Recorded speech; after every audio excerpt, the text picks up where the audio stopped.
ಪ್ರಸ್ತುತ ಕರ್ನಾಟಕದಲ್ಲಿ online betting ಮತ್ತು ಜೂಜಾಟಕ್ಕೆ ಕಡಿವಾಣ ಹಾಕುವ ಸರ್ಕಾರದ ಪ್ರಯತ್ನಗಳು ನಡೆಯುತ್ತಿವೆ. ಇದಕ್ಕೆ ಸರ್ಕಾರ ಹೊಸ ಮಸೂದೆಯ ಸಿದ್ಧತೆಯನ್ನು ನಡೆಸುತ್ತಿದೆ. ಕರ್ನಾಟಕ ಸರ್ಕಾರವು ಆನ್ಲೈನ್ ಬೆಟ್ಟಿಂಗ್ ಮತ್ತು ಗೇಮಿಂಗ್ ಚಟುವಟಿಕೆಗಳನ್ನು ನಿಯಂತ್ರಿಸಲು ಕರ್ನಾಟಕ ಪೊಲೀಸ್ ತಿದ್ದುಪಡಿ ಮಸೂದೆ 2025ರ ಕರಡನ್ನು ಸಿದ್ಧಪಡಿಸಿದೆ. ಇದು ರಾಜ್ಯದಲ್ಲಿ ಆನ್ಲೈನ್ ಜೂಜಾಟದ ಹೆಚ್ಚಳ ಮತ್ತು ಇದರಿಂದ ಉಂಟಾಗುತ್ತಿರುವ ಸಾಮಾಜಿಕ ಆರ್ಥಿಕ ಸಮಸ್ಯೆಗಳನ್ನು ಪರಿಹರಿಸುವ ಗುರಿಯನ್ನು ಹೊಂದಿದೆ. ಮುಂಬರುವ ವಿಧಾನಮಂಡಲ ಅಧಿವೇಶನದಲ್ಲಿ ಈ ಮಸೂದೆಯನ್ನು ಮಂಡಿಸಲು ಸರ್ಕಾರ ಸಿದ್ಧತೆ ನಡೆಸುತ್ತಿದೆ. ಹೊಸ ಮಸೂದೆಯ ಪ್ರಮುಖ ಅಂಶಗಳು: ಕರ್ನಾಟಕ ಪೊಲೀಸ್ ತಿದ್ದುಪಡಿ ಮಸೂದೆ 2025ರ ಕರಡು. ನಗದು ಟೋಕನ್ಗಳು, ವರ್ಚುವಲ್ ಕರೆನ್ಸಿ ಅಥವಾ ಯಾವುದೇ ಡಿಜಿಟಲ್ ಸ್ವರೂಪದ ಹಣವನ್ನು ಪಣವಾಗಿ ಇಡುವ ಅದೃಷ್ಟ ಆಟಗಳನ್ನು ಒಳಗೊಂಡ ಎಲ್ಲ ರೀತಿಯ ಆನ್ಲೈನ್ ಬೆಟ್ಟಿಂಗ್ ಅಥವಾ ಜೂಜಾಟವನ್ನು ನಿಷೇಧಿಸುವ ಪ್ರಸ್ತಾವ ಈ ಕರಡು ಮಸೂದೆಯಲ್ಲಿದೆ. ಇದು ಪ್ರಮುಖವಾಗಿ ಹಣಕಾಸು ಹೂಡಿಕೆ ಇರುವ ಆಟಗಳಿಗೆ ಅನ್ವಯವಾಗುತ್ತದೆ. ಇನ್ನು ಆನ್ಲೈನ್ ಗೇಮಿಂಗ್ ಮತ್ತು ಬೆಟ್ಟಿಂಗ್ ಚಟುವಟಿಕೆಗಳನ್ನು ನಿಯಂತ್ರಿಸಲು ಮತ್ತು ಪರವಾನಗಿ ನೀಡಲು ಒಂದು ಸ್ವತಂತ್ರ ಪ್ರಾಧಿಕಾರವನ್ನು ರಚಿಸಲು ಈ ಮಸೂದೆ ಅವಕಾಶ ಕಲ್ಪಿಸುತ್ತದೆ. ಈ ಪ್ರಾಧಿಕಾರವು 3 ವರ್ಷಗಳ ಅವಧಿಗೆ ಪರವಾನಗಿಗಳನ್ನು ನೀಡುತ್ತದೆ. ಪರವಾನಗಿ ಪಡೆಯದೆ ಆನ್ಲೈನ್ ಗೇಮಿಂಗ್ ಚಟುವಟಿಕೆಗಳನ್ನು ನಡೆಸುವ ಅಥವಾ ಅದೃಷ್ಟ ಆಧಾರಿತ ಆಟಗಳನ್ನು ಆಯೋಜಿಸುವ ಸಂಸ್ಥೆಗಳ ಮೇಲೆ ಕ್ರಮ ಕೈಗೊಳ್ಳುವ ಅಧಿಕಾರವನ್ನು ಪ್ರಾಧಿಕಾರ ಹೊಂದಿರುತ್ತದೆ. ನಿಯಮ ಉಲ್ಲಂಘಿಸುವ ವ್ಯಕ್ತಿ ಅಥವಾ ಸಂಸ್ಥೆಯ ಮೇಲೆ 3 ವರ್ಷಗಳವರೆಗೆ ಜೈಲು ಶಿಕ್ಷೆ ಮತ್ತು 5 ಲಕ್ಷ ರೂಪಾಯಿವರೆಗೆ ದಂಡ ವಿಧಿಸಲು ಅವಕಾಶವಿದೆ.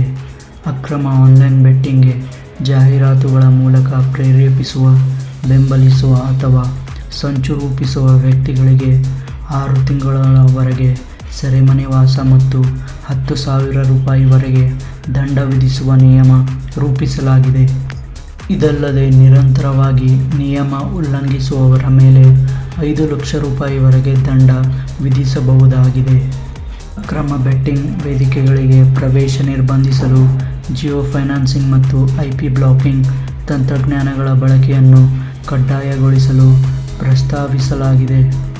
ಬೆಟ್ಟಿಂಗ್ಗೆ ಸಂಬಂಧಿಸಿದ ವ್ಯಸನ ಅಥವಾ ಆರ್ಥಿಕ ತೊಂದರೆಗೆ ಒಳಗಾದವರಿಗೆ ಸಹಾಯವಾಣಿ ಮತ್ತು ಬೆಂಬಲ ಕಾರ್ಯವಿಧಾನಗಳನ್ನು ಆರಂಭಿಸಬೇಕು ಎಂದು ಮಸೂದೆ ಸೂಚಿಸುತ್ತದೆ.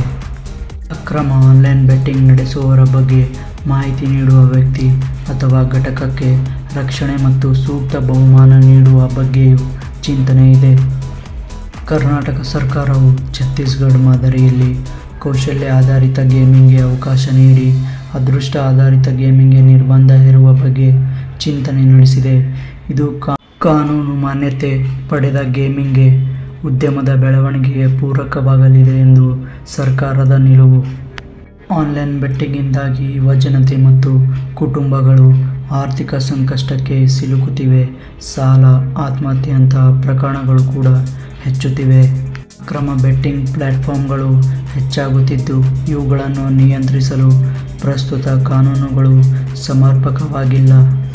ಅಕ್ರಮ ಚಟುವಟಿಕೆಗಳಿಂದ ರಾಜ್ಯಕ್ಕೆ ದೊಡ್ಡ ಪ್ರಮಾಣದ ರಾಜಸ್ವ ನಷ್ಟವಾಗುತ್ತಿದೆ. ಇನ್ನು ಹೈಕೋರ್ಟ್ ತೀರ್ಪಿನ ಹಿನ್ನೆಲೆಯನ್ನು ನೋಡೋದಾದರೆ 2021ರಲ್ಲಿ ಸರ್ಕಾರ ತಂದಿದ್ದ ಕರ್ನಾಟಕ ಪೊಲೀಸ್ ಮಸೂದೆ 2021ನ್ನು 2022ರಲ್ಲಿ ಕರ್ನಾಟಕ ಹೈಕೋರ್ಟ್ ರದ್ದುಪಡಿಸಿತು. ಆಟಗಳು ಕೌಶಲ್ಯ ಆಧಾರಿತ ಅಥವಾ ಅದೃಷ್ಟ ಆಧಾರಿತ ಎಂಬ ಮಸೂದೆಯಲ್ಲಿ ಸ್ಪಷ್ಟತೆ ಇಲ್ಲ ಎಂಬುದು ರದ್ದತಿಗೆ ಒಂದು ಕಾರಣವಾಗಿತ್ತು.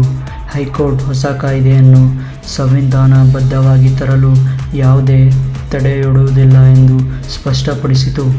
ಈ ಹಿನ್ನೆಲೆಯಲ್ಲಿ ಹೊಸ, ಹೆಚ್ಚು ಸ್ಪಷ್ಟ ಮತ್ತು ಬಲವಾದ ಕಾನೂನಿನ ಅಗತ್ಯವಿದೆ ಎಂದು ಸರ್ಕಾರ ಅರಿತಿದೆ.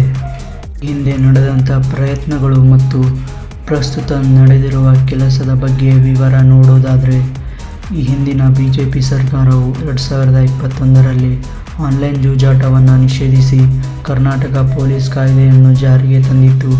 ಆದರೆ ಅದನ್ನು ಹೈಕೋರ್ಟ್ ರದ್ದುಪಡಿಸಿತ್ತು.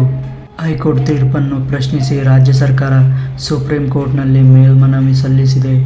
ಇದು ಇನ್ನೂ ವಿಚಾರಣೆಗೆ ಬಾಕಿ ಇದೆ.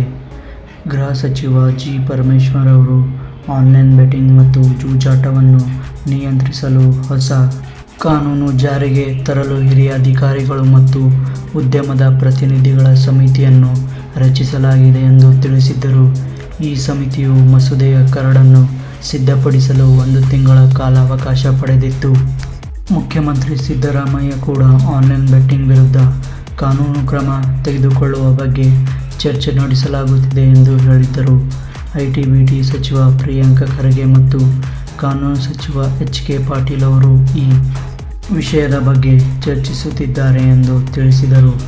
ಸದ್ಯ ಕರ್ನಾಟಕ ಪೊಲೀಸ್ ಮಸೂದೆ 2025ರ ಕರಡು ಸಿದ್ಧವಾಗಿದ್ದು, ಮುಂಬರುವ ಅಧಿವೇಶನದಲ್ಲಿ ಇದನ್ನು ಮಂಡಿಸಿ ಆನ್ಲೈನ್ ಜೂಜಾಟಕ್ಕೆ ಶಾಶ್ವತ ಕಡಿವಾಣ ಹಾಕಲು ಸರ್ಕಾರ ಬದ್ಧವಾಗಿದೆ. ಇದು ಕೌಶಲ್ಯ ಆಧಾರಿತ ಆಟಗಳನ್ನು ಪ್ರೋತ್ಸಾಹಿಸುತ್ತಲೇ ಅದೃಷ್ಟ ಆಟ ಬೆಟ್ಟಿಂಗ್ ಚಟುವಟಿಕೆಗಳನ್ನು ನಿಷೇಧಿಸುವ ಸಮಗ್ರ ಪ್ರಯತ್ನವಾಗಿದೆ. ಇದಾಗಿತ್ತು ಇವತ್ತಿನ ಬೆಟ್ಟಿಂಗ್ ಬಗ್ಗೆಯ ಸುದ್ದಿ. ಮತ್ತೊಂದು ಹೊಸ ಸುದ್ದಿಯೊಂದಿಗೆ ಸಿಗೋಣ.